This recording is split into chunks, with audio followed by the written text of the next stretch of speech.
and controversies at home and abroad. We will be joined in a moment by White House Press Secretary Sean Spicer, who himself is at the center of an ongoing story.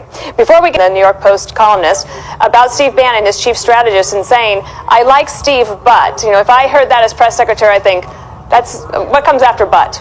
Well, I'll be very clear. I think he values Steve's commitment to the team and helping to advance his agenda. But I think he also wants to make sure that everybody understands, when you look back at in the 1980s and 1990s, the policies that this president is now espousing and championing here in terms of trade policies, economic policies, are policies that he's held for, in some cases 2, 3, 4 decades. And then he wants to make sure that he's very clear that he won this election because of the policies that he's been laying out for decades and the commitment that he's had to the American worker, to growing our economy and keeping our country safe. And I think that the line had been blurred a little bit. He wanted to make it very clear, but at the same time express confidence in the team that's here and the talent that he has assembled.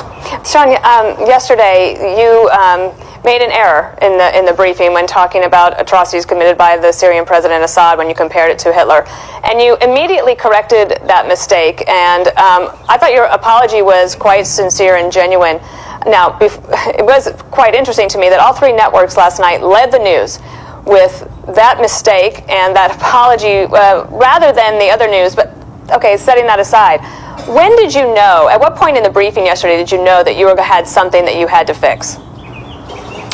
There's two pieces of it, I guess, and I'm not focused so much on that, Dana, as you know. I mean, I think I recognize that I made a mistake, but I think it's twofold. One is obviously there's a personal factor here. There's a lot of people that took offense to that. I wanted to make sure that those people understood that that was clearly not my intent. But more importantly, or not more importantly, but equally, I think that to your point, we've been having a great week here advancing the president's agenda. He's done a phenomenal job of reasserting our place in the world and making sure that we help millions of people who need help as we continue to combat ISIS, help the people in Syria.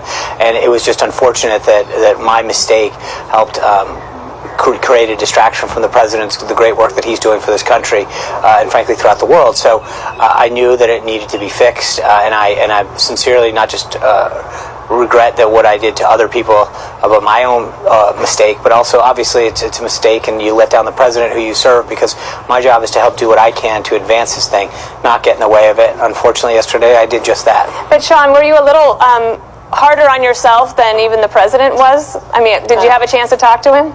I did. He is one of the most gracious bosses and leaders that you could imagine.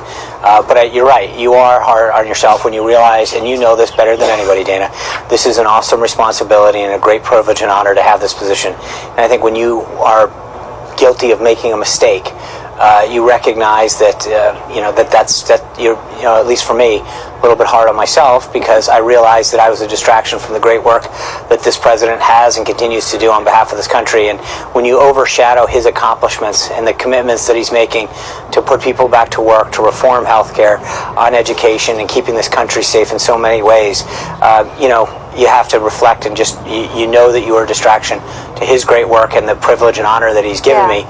So it's disappointing to myself, and I hope people will not only. I do think you're a little harder on yourself than you need to be, but especially because I immediately identified it. I do think that just looking back for me, I think one of the things I most learned in that job, or the most important lessons, were about dignity and graciousness, empathy, and certainly humility. There's no job that will humble you like the White House press secretary's job. Is there anything else that you've learned so far? You're about 83 days into the administration. Does anything surprise you?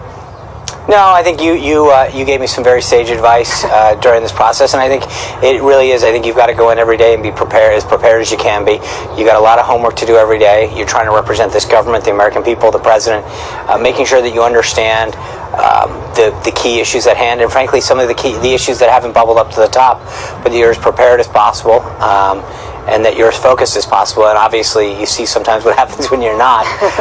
But it is an awesome responsibility. It takes a lot of hard work every day, and you do your best to represent this president, this White House, this administration, and this country. And it does feel, in some ways, the press is just slightly ahead of where the policy making is. So that because events have moved so quickly, especially on the foreign policy front, sort of swamping other things, then you've got the continued Russia investigation and all the other unknowns that you have out there.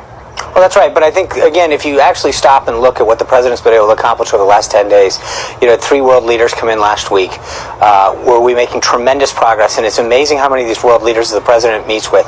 And they talk about rebuilding a relationship that the U.S. has lacked for the last 8 years. And they're so excited to reestablish that, work with this president to advance shared goals, whether it's economic or national security ones. And the president had a tremendous week last week. And then obviously took very decisive, justified, proportional response with Syria that just really got huge praise from around the world. So he continues to make great traction. I think what we did today continues to show that with this alliance with NATO. All right, Sean. Get home to Rebecca. Thank you so much. Thank